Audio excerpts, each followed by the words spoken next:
الصالحون وإلى حضرة النبي المصطفى سيدنا مولانا محمد صلى الله عليه وسلم وعلى آله وأصحابه أجمعين إلى حضرة سلطان العارفين سيدنا الشيخ عبد القادر الجيلاني وسيدنا الشيخ الحسن الأشهد رضي الله عنهما مشايخنا وشيخنا الأحياء منهم والأمل حسن حضرة مجاجي علي جدي أجي عبد الحميد جدي عبد الكريم جدي مرزوق دهنا جدي معلوصة جدي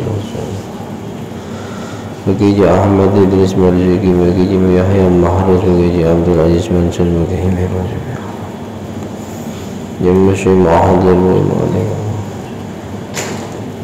مؤلف الكتب التي تعلمناها وعلمناها سيدي شافعي عبد الله محمد أبي عبد الله سيدنا الإمام محمد بن شافعي المجلد سيدي محمد بن عبد الوهاب الشعراني رحمهم الله وأجركم الله. الفاتحة. أعوذ بالله من الشيطان الرجيم. بسم الله الرحمن الرحيم. الحمد لله رب العالمين الرحمن الرحيم مالك يوم الدين إياك نعبد وإياك نستعين اهدنا الصراط المستقيم صراط الذين أنعمت عليهم غير المغضوب عليهم ولا الضالين. رب اغفر لي ولوالدي وللمؤمنين آمين. الحمد لله الذي بنعمته تتم الصالحات وبفضله وبتوفيقه تتنزل الخيرات والبركات وتتحقق المقاصد والغايات. اللهم صل وسلم وبارك على سيدنا ومولانا محمد صلى الله عليه وسلم خير البريات وعلى آله وأصحابه الأمجاد. سبحانك لا علم لنا إلا ما علمتنا إنك أنت العليم الحكيم. رب اشرح لي صدري ويسر لي أمري واحلل عقدة من لساني يفقهوا قولي آمين. أما بعد. Yang kami hormati, kami muliakan segenap jajaran pengurus dan Dewan Kemakmuran Masjid An-Nur Perumahan Kurnia Jaya Alam. Yang juga sangat kami hormati, kami muliakan bapak-bapak, ibu-ibu, hadirin wal hadirat jamaah salat subuh Masjid An-Nur, kaum muslimin muslimat, mukminin mukminat rahimakumullah wa as'adakumullah. Mudah-mudahan kita semua senantiasa dilimpahi ridha, rahmat dan ampunannya Allah, diselamatkan, dimuliakan dan dibahagiakan dunia sampai akhirat kita. Amin amin Allahumma amin. Bersyukur kepada Allah Subhanahu wa taala dengan ucapan alhamdulillahi rabbil alamin. Bersolawat dan bersalam kepada Rasulullah sallallahu alaihi wasallam dengan ucapan doa Allahumma salli wa sallim ala sayyidina Muhammad wa ala ali sayyidina Muhammad. Bapak Ibu hadirin hadirat jemaah sekalian yang dirahmati Allah, mari kita lanjutkan kajian rutin kita kitab Wasiyatul Mustafa karya beliau Syekh Muhammad bin Abdul Wahab Asy-Sya'rani.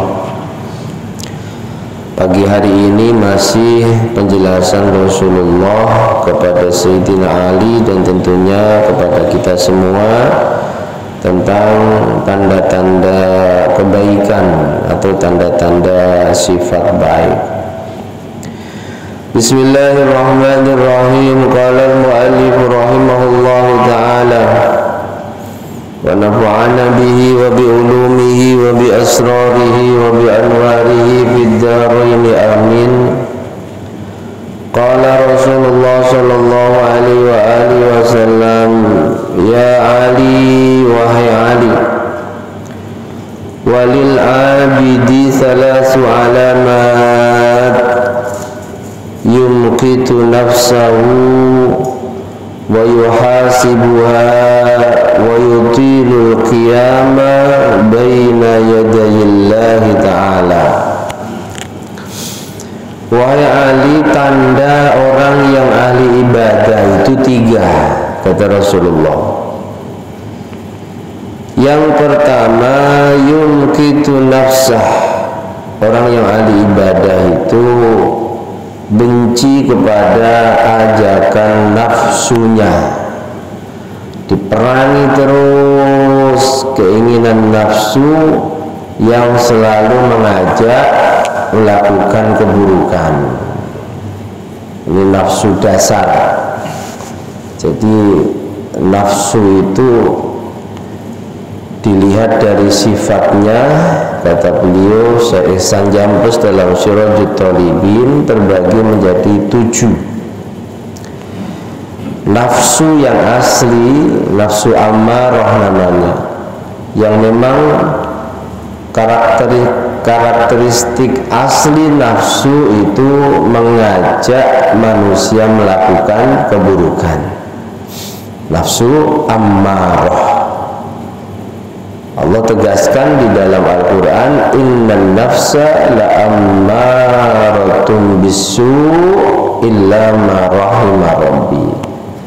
Sungguh nafsu itu benar-benar mengajak melakukan keburukan.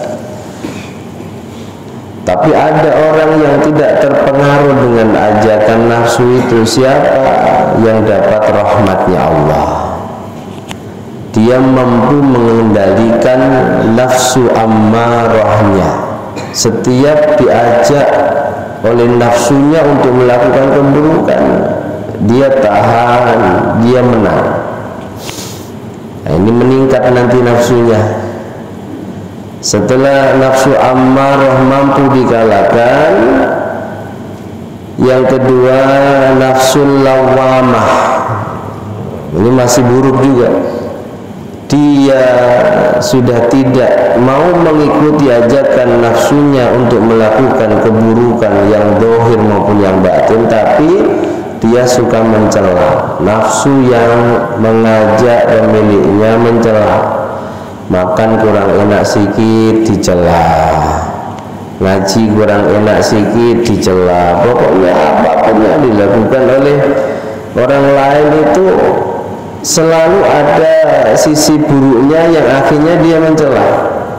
Namanya nafsu lawamah. La uqsimu bin nafsil lawamah. Allah tidak bersumpah dengan nafsu lawamah. Nafsu lawamah mampu dikendalikan, sudah enggak menjadi tukang mencela, maka naik namanya nafsu malhamah. Nafsu malhamah ini juga masih riskan. Semua tergantung ilham Allah. Kalau lagi baik jadi ahli baik, kalau lagi ilhamnya kurang baik dia melakukan keburukan. Fa'alhamaha fujuruha wa taqwaha. Maka Allah mengilhamkan kepada nafsu sehingga manusia itu bisa menjadi orang yang takwa, bisa menjadi orang yang fujur, ahli maksiat. Ini mampu dikuasai, nanti meningkat lagi nafsunya. Apa? Nafsul mutmainnah. Tenang, sudah tidak melakukan keburukan, sudah tidak pernah mencela apapun dan siapapun, dan selalu nafsunya ini ketika terbersit saja mau melakukan keburukan, ini dia mampu mengalahkan. Tenang, mutmainnah, ya ayyatuhan nafsul mutmainnah. Nanti mampu lagi ditingkatkan radiyah, irji'i ila rabbiki radiyah, nafsu yang selalu ridha apapun yang Allah tetapkan untuknya, meskipun itu keburukan dia ridha. mampu meningkatkan lagi nafsu mardiyah, kecuali dia ridho Allah pun sangat ridho. Dan yang puncaknya adalah nafsu kamilah. Ini penjelasan Syekh Ihsan dalam Sirajul Talibin, syarah kitab Minhajul Abidin karya Hujjatul Islam Al-Imam Abi Hamid Al-Ghazali. Nah, kalau sudah pada makom nafsu kamilah, itulah arifin, orang-orang yang benar-benar kenal dengan Allah, para kekasihnya Allah. Tanda orang yang ahli ibadah, dia mampu mengendalikan semua nafsunya itu. Dia benci, nggak suka ketika tiba-tiba nafsunya mengajak melakukan keburukan. Ini dia yumkitu, murka, marah, nggak suka. Yang kedua, yuhasibuha, ahli ibadah itu banyak muhasabah, selalu mengevaluasi dirinya. Muhasabahnya bukan setahun sekali seperti kita di akhir tahun, bukan, tiap hari, tiap waktu. Hasibu qabla an tuhasabu yaumal qiyamah, kata Amirul Mukminin Sayyidina Umar bin Khattab, bermuhasabahlah kalian, selalu evaluasi dirilah kalian sebelum di hari kiamat nanti kamu dihisab. Ini Sayyidina Umar dengan segala kelebihannya itu orang yang ahli muhasabah, orang yang punya buku catatan yang beliau buka seminggu sekali di hari Jumat. Apa yang beliau lakukan selama 1 minggu ditulis dengan detail. Dan ketika dibuka kok ternyata masih banyak keburukan, dia ambil cambuk sambil memarahi dirinya, dicambuki punggungnya sambil dia berkata, duh celaka kamu tubuh, untuk apa kamu dilahirkan oleh ibumu kalau hanya kamu gunakan untuk melakukan keburukan. Ini Sayyidina Umar. Sayyidina Umar yang begitu terkenal garang, ditakuti siapapun, iblis saja, kata Nabi, kalau Sayyidina Umar jalan satu tempat, ini lari terbirit-birit. Jangankan iblis, malaikat mungkar nakir itu nggak berani menanyai Sayyidina Umar, nggak berani. Jadi ketika Rasulullah SAW menjelaskan kepada para sahabat tentang wujud mungkar nakir yang begitu menakutkan, suaranya seperti halilintar, matanya seperti petir, menakutkan, Sayyidina Umar langsung bertanya kepada Rasul, benarkah demikian wujudnya menakutkan? Iya. Apa kata Sayyidina Umar? Oke, meskipun begitu menakutkan, saya nggak takut ya Rasulullah, saya nggak takut, akan saya lawan dia. Dan di akhir hadis Nabi katakan, Inna Umar lamuwaffaqun, sungguh Umar nanti akan dapat pertolongan mengalahkan mungkar nakir. Nah, ini Sayyidina Ali ingin buktikan. Ketika Sayyidina Umar bin Khattab meninggal, Sayyidina Ali itu ingin membuktikan hadis ini, membuktikan bahwa arti Rasul katakan bahwa Umar nanti dapat pertolongan saat menghadapi mungkar nakir itu seperti apa. Maka setelah meninggal, Sayyidina Ali bermunajat dan dibuka syafa oleh Allah, ditampakkan, diperlihatkan apa yang terjadi antara mungkar nakir dan Sayyidina Umar. Ketika awal ditanya itu mungkar nakir digertak langsung mengkerut. Loh, kalian ini kok nanya saya tentang siapa Tuhanmu? Kalian nggak nggak tahu siapa Umar ini, dan nggak mau berani nanya lagi. Itu sahabat Umar. Garang, ditakuti musuh, disegani kawan, setan saja lari terbirit-birit. Makanya ijtihadnya Sayyidina Umar itu untuk sholat witir akhir dilakukan di penghujung malam, benar-benar bisa menjadikan witir ini penutup sholat malamnya. Ijtihadnya Sayyidina Umar dengan Sayyidina Ali. Sayyidina Abu Bakar dan Umar enggak, witir ya awal malam. Kalau nanti kok sebelum subuh bangun sholat sunnah lainnya. Dan ini diperhatikan oleh para sahabat. Mengadulah para sahabat kepada Rasulullah, ya Rasulullah, ini kalau Sayyidina Umar dan Sayyidina Ali witirnya selalu menjadi penutup malam, sholat malam. Tapi kalau Abu Bakar sama Utsman ini kok dilakukan di awal malam, yang benar mana? Rasul mengatakan keduanya benar.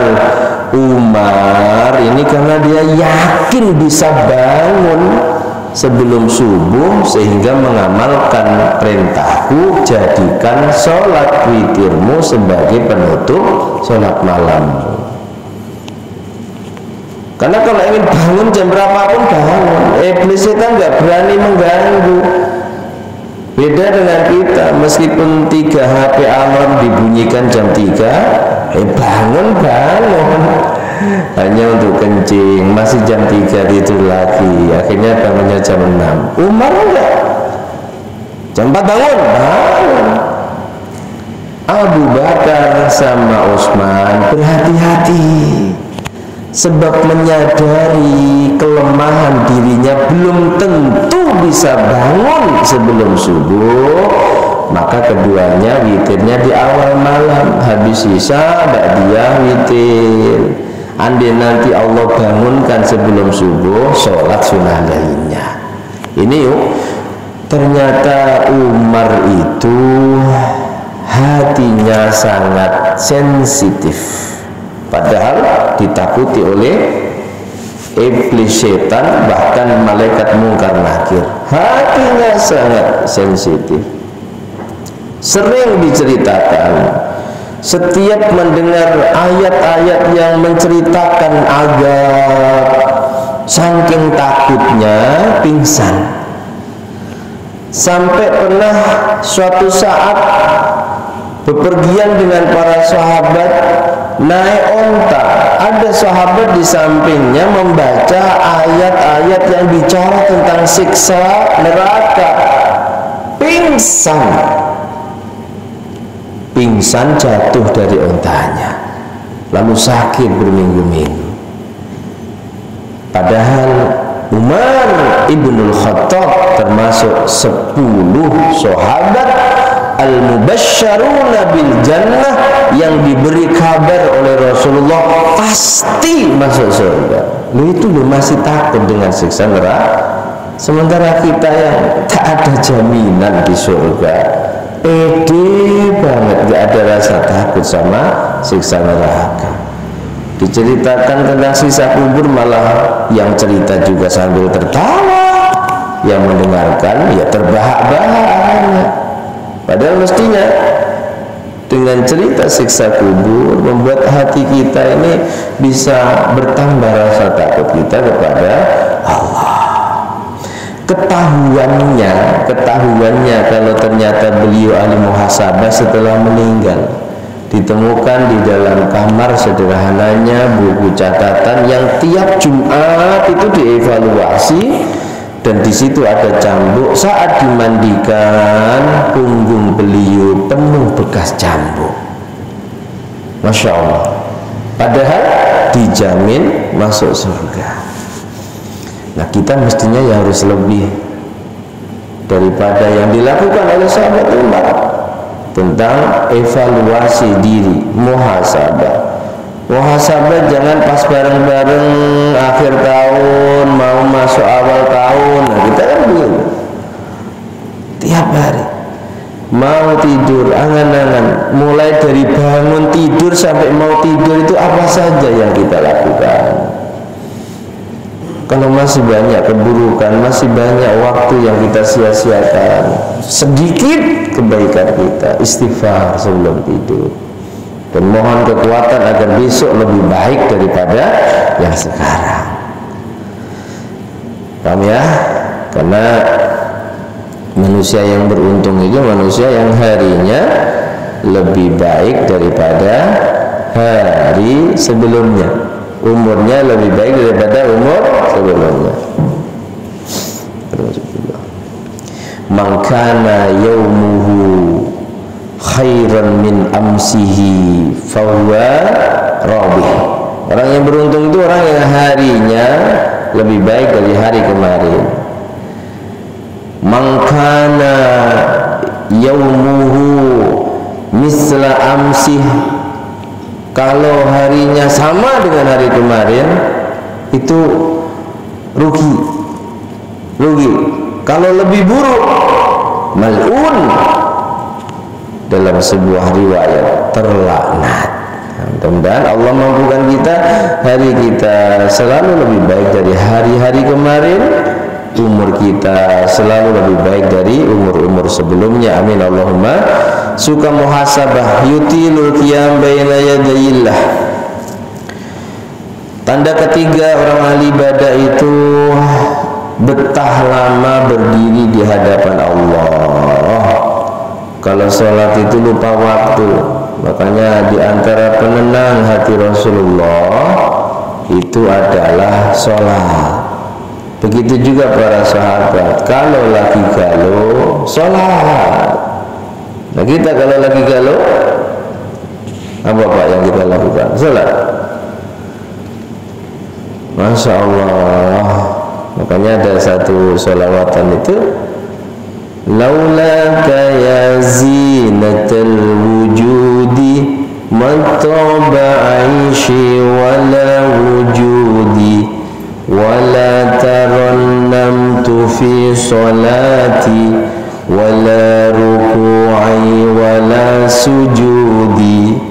Laulaka ya Rasulullah, ya zinatal wujud, perhiasannya alam semesta, terbaik dari alam semesta.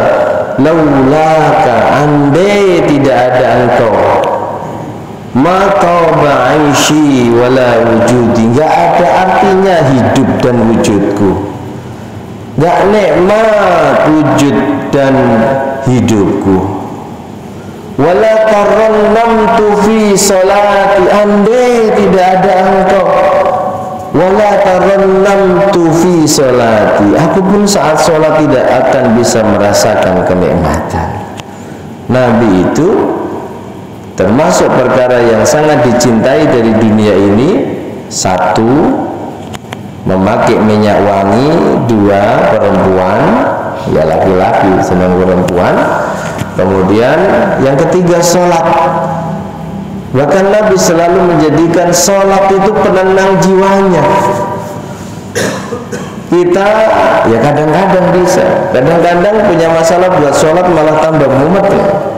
Nah, ini sholatnya berarti perlu dievaluasi ulang, karena sholat itu menjadi qurratu aini gitu, penenang jiwaku. Diantaranya adalah sholat. Lama betah ya. Sayyidina Utsman 2 rakaat khatam. Sayyidina Abu Bakar banyak riwayat menjelaskan 1 rakaat witirnya khatam Al-Quran. Kita imam kepanjangan baca ayat gerundel ya, nggak betah di hadapan Allah lewat sholat kita, pengennya buru-buru. Tapi kalau ngopi bandrek, lupa waktu.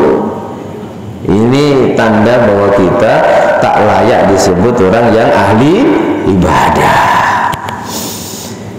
Ya Ali wali sholih salasu alamat. Ali, orang yang soleh itu mempunyai 3 tanda. Apa 3 tanda tersebut? Yang pertama, yuslihu bainallah wa bainahu. Dia harus bisa menjaga harmonisasinya dengan Allah, harus terjalin hubungan baiknya dengan Allah lewat apa? Bil a'mali salihah, lewat memperbanyak amal soleh, lewat memperbanyak sholat, lewat memperbanyak puasa dan amal-amal soleh lainnya. Wa yuslihu dinahu bil amal, dan dia harus selalu memperbaiki agamanya. Agama bukan hanya dipahami sebagai ilmu dan ajaran, tapi juga ajaran agama diamalkan. Ajaran agamanya diamal.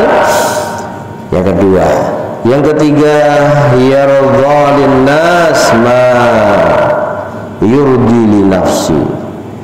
Dia harus melakukan sesuatu yang membuat manusia lain ridho, sebagaimana dia ridho pada dirinya. Tanda orang yang soleh itu kesimpulannya, ketika dia kecuali bisa menjaga hubungan baiknya dengan Allah secara vertikal, dia juga bisa menjaga hubungan baiknya dengan sesama makhluknya Allah. Bukan hanya sesama orang-orang yang beriman, bukan hanya sesama muslim, bukan hanya sesama manusia, hatta kepada anjing yang mayoritas ulama menajiskan mughaladhah, tetap diperintahkan untuk menjaga hubungan baiknya. Ini salat, ahli ibadah, ahli puasa, ahli sholat, sampai ahli sedekah, tapi dia tidak punya hubungan baik dengan sesama makhluknya Allah, tidak soleh. Sebaliknya juga demikian, ahli sedekah, banyak bantu orang, jiwa sosialnya tinggi, masya Allah. Ada orang kelaparan, dia yang mengenyangkan. Ada orang tak punya uang, dia yang mencukupi kebutuhan keuangannya. Tapi tidak sholat, juga tidak bisa disebut soleh. Tidak bisa disebut soleh. Allah katakan, dimanapun kalian berada, kalian ini akan hina, kecuali kalian bisa menjaga hubungan kalian dengan Allah dan juga menjaga hubungan kalian dengan sesama manusia. Dzuribat alaihimudz zillatu aynama suqifu. Dimanapun kalian berada, dzuribat alaihimudz zillah. Kalian hina, nggak akan melihat.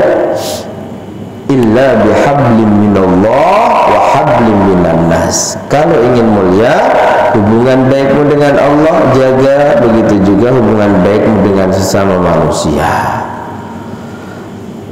Kalau kita ini tergolong soleh, Bapak Ibu jemaah sekalian yang dirahmati Allah, beruntung.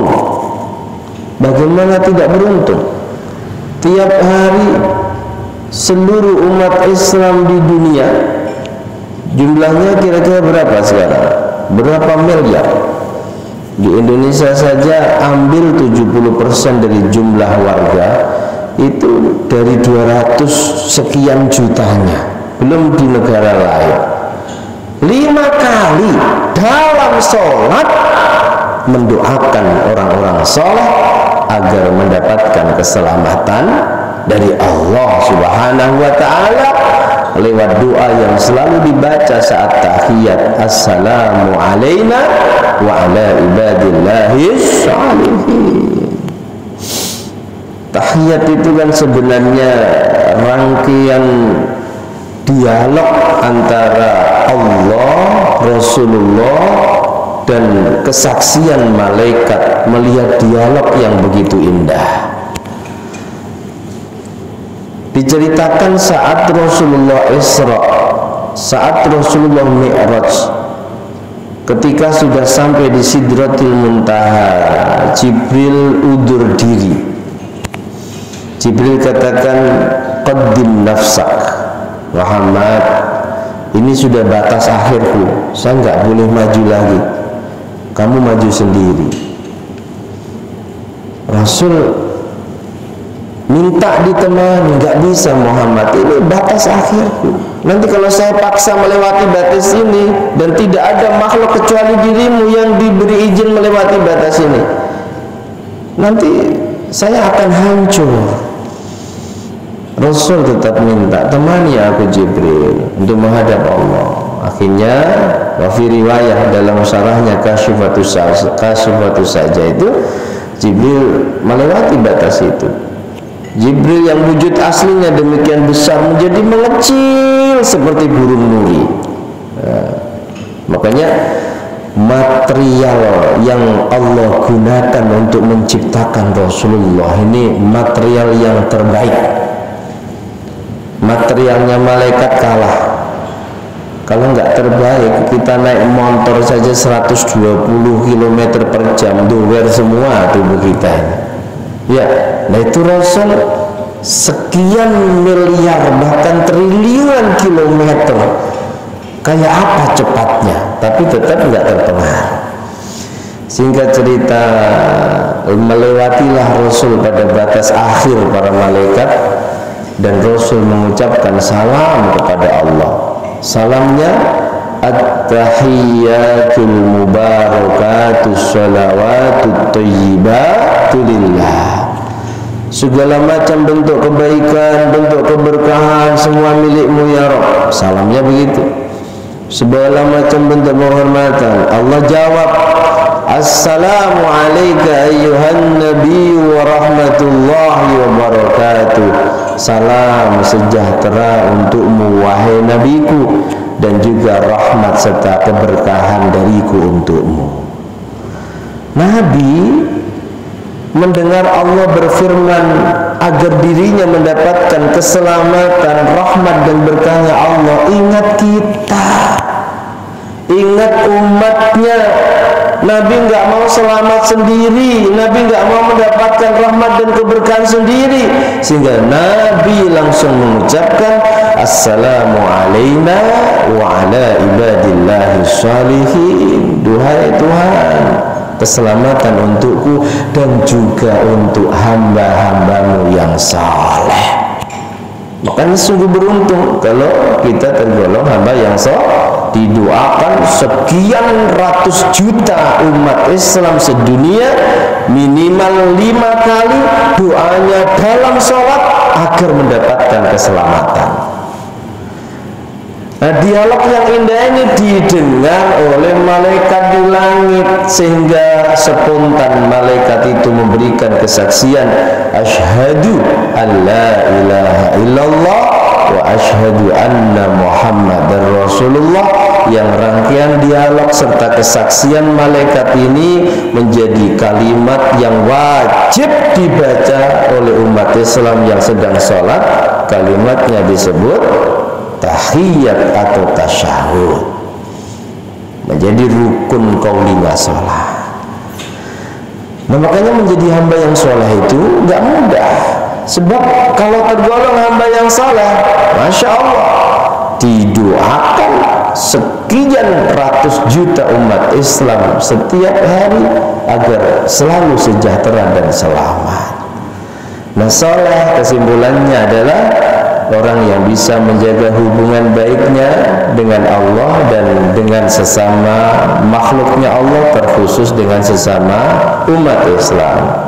Sudah pernah kita sampaikan satu riwayat, ada seorang perempuan sahabatnya Rasulullah yang terkenal ahli puasa, ahli baca Quran, ahli sholat malam, juga ahli sedekah. Ini luar biasa, dipuji oleh banyak sahabat. Tapi Nabi katakan setelah tahu bahwa dia tidak bisa menjaga lisannya, dia tidak bisa menjaga hubungan baiknya dengan tetangganya, dengan keluarganya, dengan tamunya, Nabi katakan la tu'minu billah. Oh, itu enggak beriman kepada Allah.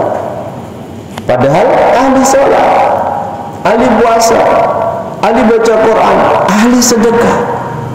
Gara-gara dia nggak bisa menjaga hubungan baiknya dengan sesama manusia, tidak bisa memuliakan tetangganya, memuliakan tamu-tamunya, Nabi katakan, wallahi, demi Allah, Satu riwayat Nabi katakan la tu'minu billah, dia bukan orang yang beriman kepada Allah. Satu riwayat Nabi katakan orang yang seperti itu tidak akan bisa masuk surga.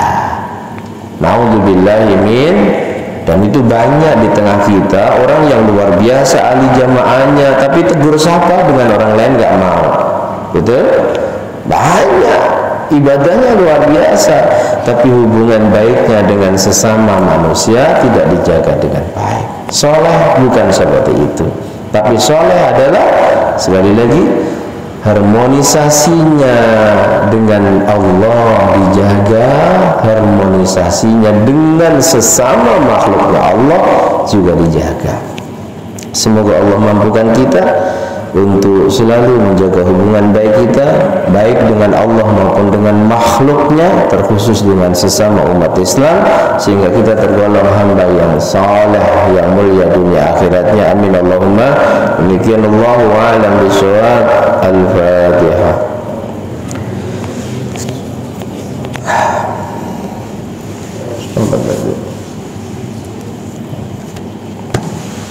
Cukup ya? Suruh. Bismillahirrahmanirrahim. Alhamdulillahi rabbil alamin. Allahumma shalli wa sallim ala sayyidina Muhammad wa alihi. Ja'ala Allah jama'ana hadza jam'an marhum. Ja'ala farqana ba'di wa farqan ma'sum. Jadikan semua yang hadir di majlis mulia ini dengan istiqamah. Jadikan kami dan mereka hamba-hambamu yang Engkau muliakan, bahagiakan dunia akhiratnya. Hamba-hambamu yang Engkau muliakan, bahagiakan dan selamatkan dunia akhiratnya. Jadikan majlis ini majlis yang istiqamah, majlis yang Engkau ridhai ya Rabb, majlis yang benar-benar membawa kebaikan, membawa keberkahan, membawa kemanfaatan untuk agama, dunia dan akhirat kami. Allahumma sa'alina rizqana adifalina halqa wa sallallahu ala sayyidina Muhammad wa alihi walhamdulillahi rabbil alamin. Bismillahirrahmanirrahim.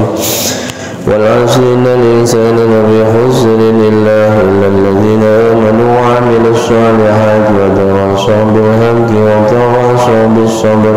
Subhanakallahumma wa bihamdika asyhadu an la ilaha illa anta astaghfiruka wa atubu ilaik. Ada kurang dan lebihnya mohon maaf. Akhirul kalam wal 'afwu minkum. Assalamualaikum warahmatullahi wabarakatuh.